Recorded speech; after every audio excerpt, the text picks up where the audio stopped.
Magandang magandang araw po sa inyo. Sa iba naman ay magandang gabi po, 'no? Mahal ka ba ng asawa mo? Alamin natin, ha, kung mahal ka ng asawa mo. Mahal ka ba ng asawa mo?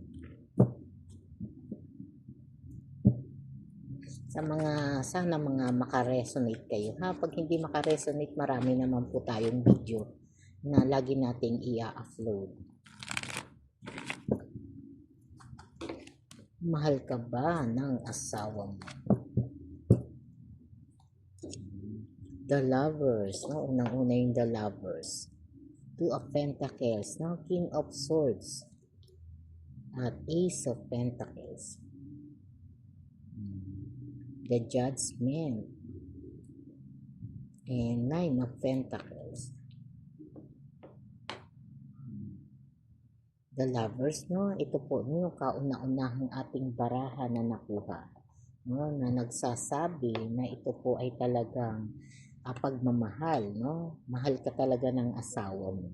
At ito sinasabi pa rin, ha, kung gaano katapat yung nararamdaman o yung feelings, no, ng iyong asawa.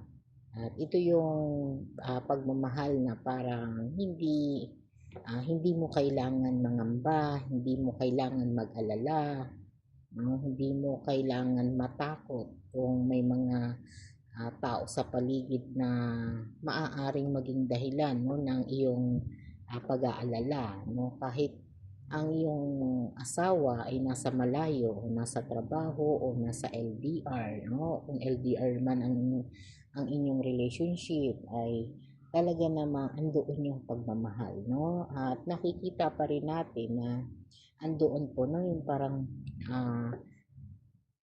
mapaglalabanan nyo lahat ng pagsubok na darating sa buhay nyo. Yung mga trials, no? Kung may mga taong lalapit o maaaring magkagusto, no, sa iyong partner, ay talaga namang sila'y mabibigo dahil ang katapatan ng iyong partner ay nasa sayo lamang. Talaga namang sinasabi pa rin dito, no, na kayo talaga ay nagmamahalan sa isa't isa at ang inyong pagsasama ay talagang tatagal po, no? Tatagal, talaga namang kayo'y nagbibigay, ang equal partnership ang meron sa inyo, no? At yung mga bagay na talagang dumarating sa buhay ninyo ay talagang napag-uusapan ninyo, napag-uusapan, napagpaplanuhan, napagkakasunduan. Ito yung mga parang walang dahilan para mag-alala, no? Dahil nasa puso at isip ang inyong pagsasama. At dito po, no, sa Two of Wands, no, ipinapakita rin po dito na talagang andoon, no, andoon yung mga takot mo ay talagang dapat mong alisin, no, dahil walang dahilan para ikaw ay mangamba, no, kung hindi man nakakapag-reply agad, no, kung hindi nakakapag-reply, nakakatawag, o hindi mo nakokontak ng madalian ng iyong mahal sa buhay, no, ang iyong asawa, ay huwag mag-alala, no, dahil iyon ay mga delay lang na sitwasyon, no. At sinasabi pa rin dito, no, na kahit naman hindi siya nakakapag-reply o hindi siya nakakatugon agad sa iyong mga tawag, mga tanong, no, kung may mga panahon na nananahimik lang siya sa mga tanong mo, nadidelay lang po, no. Ibig sabihin, no, may mga bagay lang talaga siyang higit na inuuna, pero ang katapatan niya ay andun pa rin, no? Huwag kang matakot dahil walang bagay at walang dahilan para ikaw ay mag-alala at matakot po, no, sa iyong asawa. At sinasabi pa rin ng King of Swords, no? At ito talaga naman ay talagang parang gusto niya, no? Gusto niya lagi kang nakakasama, sana, no? Kung pwede lang. Kung pwede lang na ah, hindi siya gumawa ng paglayo sa'yo, no? Kung pwede lang sanang mabuhay na kayo lang yung laging magkasama, no, ay gagawin niya. Kaso kailangan din ninyong matupad yung mga pangarap ninyo, no? Kung may pangarap kayo, gusto pang marating, no? Gustong mabili, gustong maabot. Yun yung mga pangarap na parang priority niya, no, na ibigay sa'yo at gugustuhin niya rin talagang ibigay para maging masaya at magkaroon ng ano, no, para mapaghandaan yung iyong mga pangangailangan. At dito sinasabi pa rin, no, na talaga namang nagpupursige siya hindi lang para sa sarili niya kundi para sa iyo, no. Sinasabi pa rin po dito, no, sa Ace of Pentacles, no.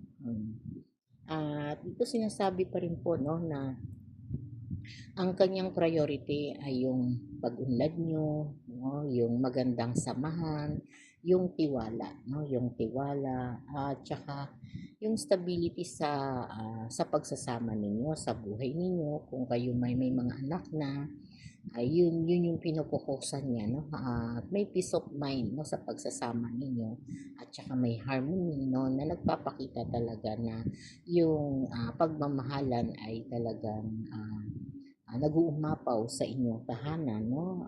Sinasabi pa rin po dito, no, na yung mga pangarap, kung may pangarap po siya o pangarap kayo na gustong matupad, ay talagang yun yung pinagsisikapan niya, no, na kahit imposible, no, ay talagang tinututukan niya.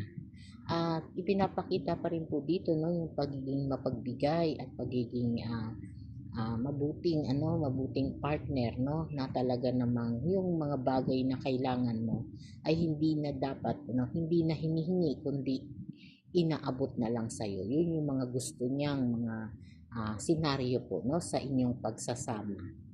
At ito po sa judgment, no, sinasabi rin po dito, no, na dahil naging tapat ka, naging tapat siya, no, sa inyong mga pagsasama at nagkaisa ang inyong mga espiritu, no, espiritu at pagmamahalan ang inyong mga puso, ay magkakaroon po kayo, no, ng isang napakagandang pamumuhay, napakasayang mga puso, tahimik na isipan at matutupad na mga pangarap, no, na talagang hahangaan ng karamihan po, no, hahangaan at talagang magpapakita, no, ng inyong matibay na pagsasama bilang mag-asawa, no, na nagpapakita talaga na mahal ka ng asawa mo.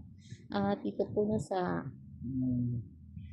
Nine of Pentacles, na pinapakita pa rin po dito na talagang gustong-gusto lang po ng iyong asawa, no, na magkaroon kayo ng sapat sa pangangailangan, sapat sa financial, sapat sa emotional, no, talagang gusto niya na lahat ng material things ay hindi mo na poproblemahin, no, para sa pangangailangan. At nais din niya na pag dumating yung panahon na kayo ay nasa edad na, no, ay mabigyan niyo ng magandang reward ang inyong mga sarili, no. Kaya kung ikaw ay nag-iisip, nagdududa o nagtatanong, no, kung ang asawa mo ba ay mahal ka ba, no, ito na po ang kasagutan, no, mahal na mahal ka ng asawa mo, no. At sa ngayon po, no, sa mga gusto pong magpa-private reading, no, at gustong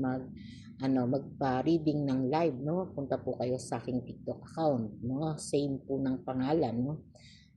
Sa gusto rin po na mabigyan ng pre-reading at makuha ko yung inyong mga energy, no, mag-comment lang kayo sa mga video ko at igagawa ko po kayo ng sarili nyong video. I-comment nyo lang yung inyong birthday, inyong tanong, no, at saka inyong nickname. Okay po, no, magandang hapon at sa iba naman magandang umaga o iba ay magandang gabi, no. Marami pong salamat.